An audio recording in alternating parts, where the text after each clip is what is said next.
Vital signs are a person's temperature, pulse, respiratory rate, and blood pressure. As you'll see as you watch the skills demonstrated in this module, these measurements are indicators of body function and reflect the status of a person's health. So a change in vital signs may indicate a change in health. Assessing vital signs is an integral part of nursing, and doing it right is important to make sure you have the accurate data for the patient's plan of care. Let's start with temperature. The most common way to take a temperature is orally, but you should avoid the oral site if the patient has had mouth surgery or a disease of the oral cavity. You'll often take the patient's pulse next. The most common pulse site for children and adults is here, the radial pulse at the wrist. Pulse rates are measured in BPMs, beats per minute. While counting the pulse rate, note the rhythm and quality of the pulse as well. Respiratory rate is determined by counting the patient's breaths per minute. It's always best to do this right after taking the patient's pulse.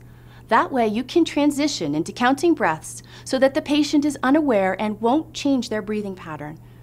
While checking the respiratory rate, note the rhythm and the depth of the patient's breathing as well.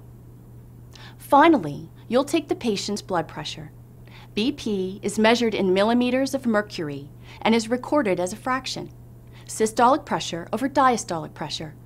It is typically measured at the brachial artery site using a stethoscope and a sphygmomanometer. As the nurse, it's your responsibility to ensure accurate vital sign measurements and to report any abnormal findings. Assessing vital signs the right way, every time, is crucial for good nursing care in any setting.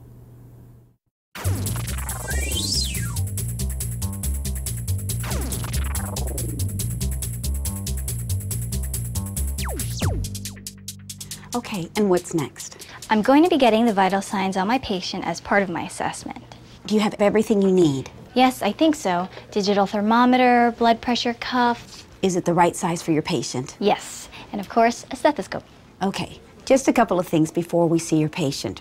Remember, when you're taking an oral temperature, you need to assess whether or not your patient can follow directions. If not, they could get hurt, right? Like if the patient bites down on the thermometer. So if they can't, then I take their temp another way. Right. An oral measurement is also contraindicated in patients with diseases of the oral cavity. And for those who've had surgery of the nose or mouth. Right. What's next? Pulse assessment, then respiratory rate. And I shouldn't let the patient know I'm counting respirations because it might change the way they're breathing. Very good. Any questions on blood pressure? Not really. Make sure the patient is rested for at least 5 minutes before and hasn't had any caffeine or nicotine in the last half hour. It sometimes takes me a bit to find the brachial artery, but I get it. And what do you assess for? I don't want to use the arm with an intravenous infusion or a cast.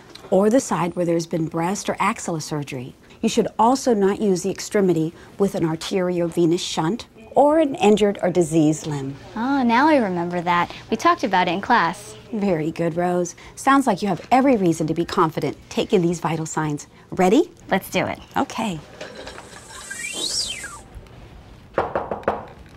Hi, Mrs. Hodge. I'm Rose. I'm a student nurse, and I'm going to take care of you today. This is Miss Varga. She's my nursing instructor. How are you doing today? Fine. I'm here to measure your vital signs, if that's okay with you. Yes, of course. Can I have a look at your wristband? Sure. Thank you. And your full name? Irene Hodge. And your birthday? December 6th, 1934. Great, thanks. Can you hold a thermometer under your tongue? I would hope so. Anything to eat or drink in the last half hour? No. Gum? Smoking? Heavens, no. Very good, Rose. You remembered to ask about these things that can directly impact the vital signs. Remember, if Mrs. Hodge would have answered yes to any of these questions, you'd wait 30 minutes before taking her temperature.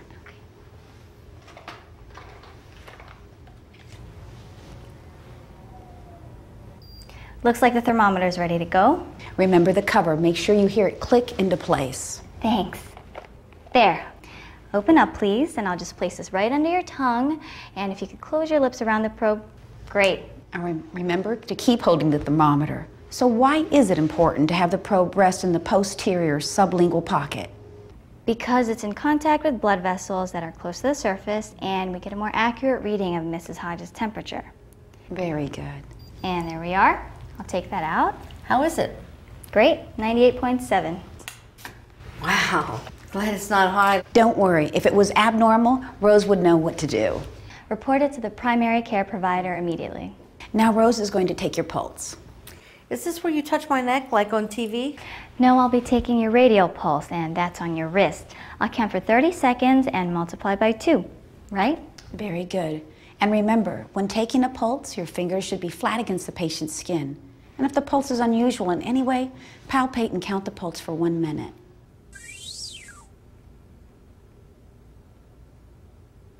Great, thank you. Pulse rate, amplitude, rhythm, everything's great. I also checked her respiratory rate by counting the number of respirations for 30 seconds and multiplying that number by 2 to calculate her respiratory rate per minute. Wow, you are tricky. Well, it's not to be tricky. We try to avoid letting patients know that we're counting respirations because they might unconsciously change the way they're breathing. Impressive. Rose, did you assess the patient for respiratory distress, retractions, nasal flaring, grunting? Yes, regular rhythm and depth. And if the respirations are unusual in any way, then I would count the respirations for at least a full minute. All right, excellent. Okay, now we'll take your blood pressure. Okay, I just want you to get comfortable and put your arm like so. Good. How's that feel? Fine. Okay, I'm putting her arm on the pillow to make sure her forearm is supported at the level of her heart. Your back's supported. Good. Are your legs crossed? At the ankles they are. I always do that, but I can uncross them. Thank you. Now I'm going to slide up your sleeve so I can wrap this cuff around your arm. You'll want to palpate the location of the brachial artery. Right.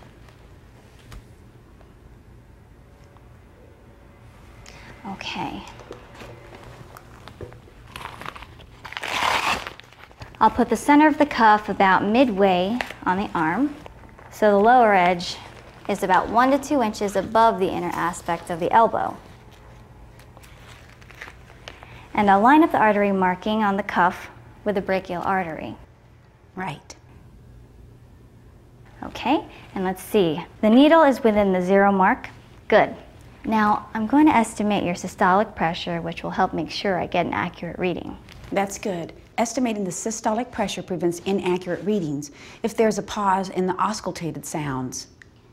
Okay, now I'm going to inflate the cuff. It's going to feel a little tight. That's okay. I had 3 children. I can certainly handle this.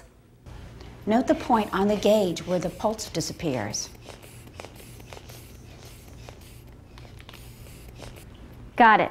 The pulse disappeared at 110, so I add 30 to it, which means I'll inflate the cuff to 140 when I take her blood pressure after waiting a minute or so, right? Right. Now remember, you'll place the stethoscope firmly, but with as little pressure as you can. And don't touch the clothes or the cuff. Right.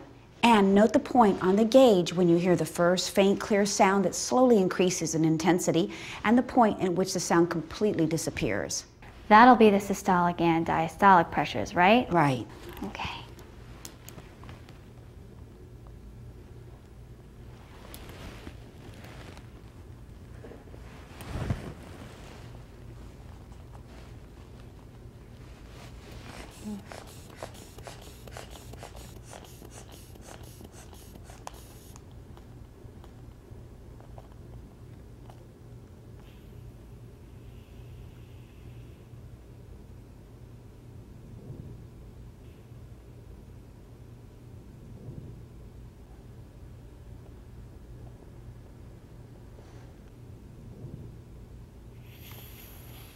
Okay.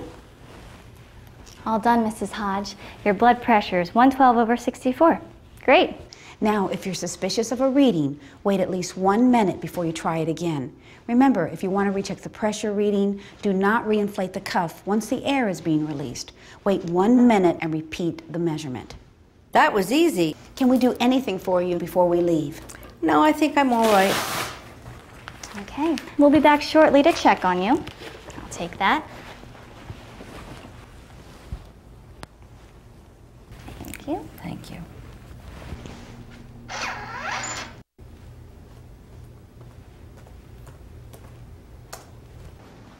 Here we are. And then you got the, okay. Thank you.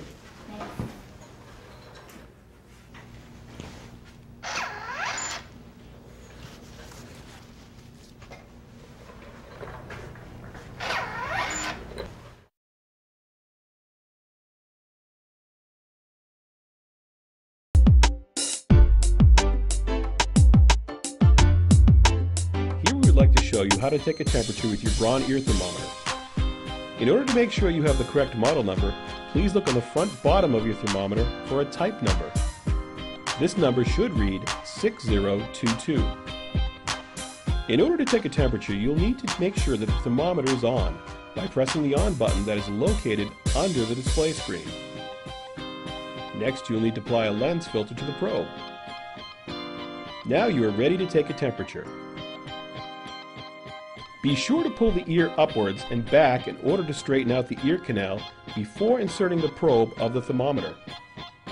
Now push the thermometer into the ear as straight as possible without making it uncomfortable for the individual. If you get a POS on the screen, it means you have a positioning error and you should try to remove the thermometer and reinsert it correctly. Once the thermometer is fully and comfortably inserted into the ear, press the activation button to take the temperature. Once the temperature has been taken, the thermometer will beep. This entire process should take about 8 seconds. The skill we're going to demonstrate this morning is vital signs in the pulse ox. Before we go into the patient's room, there's a few things that you need to do prior to going there. First off, you want to check the chart. If vital signs in the pulse ox has been done on admission or earlier, you want to look to see what their baseline normally is. That way you'll have an idea of what to find when you go in and have high to pump the blood pressure cuff up. Knock, knock. Good morning. Good morning. How are you? I'm fine. How are you? Good. Doing fine. Did you have a good night? I did. I slept all night. Wonderful. Mrs. Johnson, I just need to check your armband. Okay. Thank you very much. I'm going to get your vital signs here now. Okay. Each shift you probably have noticed that we're coming in getting the vital signs, and it's one of the ways we have to make sure everything's going well with you. Okay. I'd like to get your temperature first. All right. And you haven't had anything hot or cold to drink in the last 20 minutes, have you? No gum, no candy? No. Okay, thank you. Okay, right under your tongue.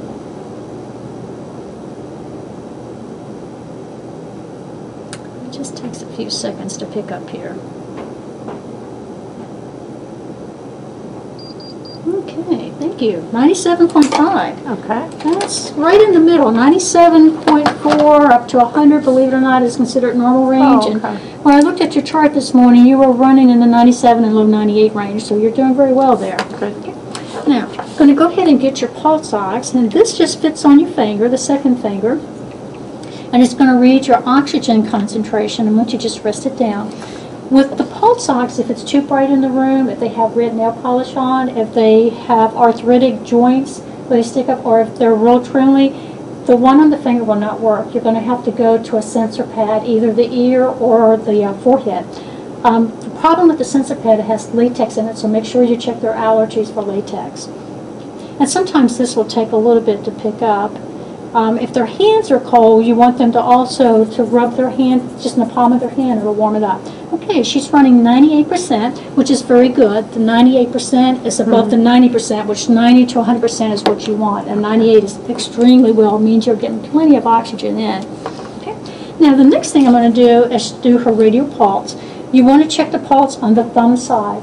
Don't use your thumb. You only want to use your finger pads, the first two fingers.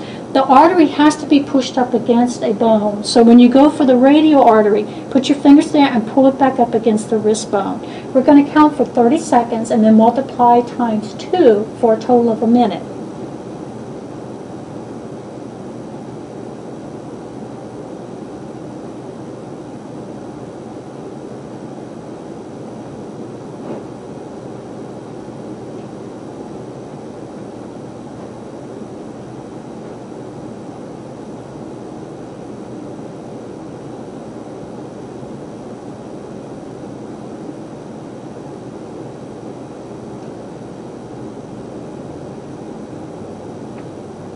Okay, right, she's running, I got 32 and I'm going to times that by 2 for 64, which 60 to 100 is the normal, and her normal she runs in the 60 and 70 range.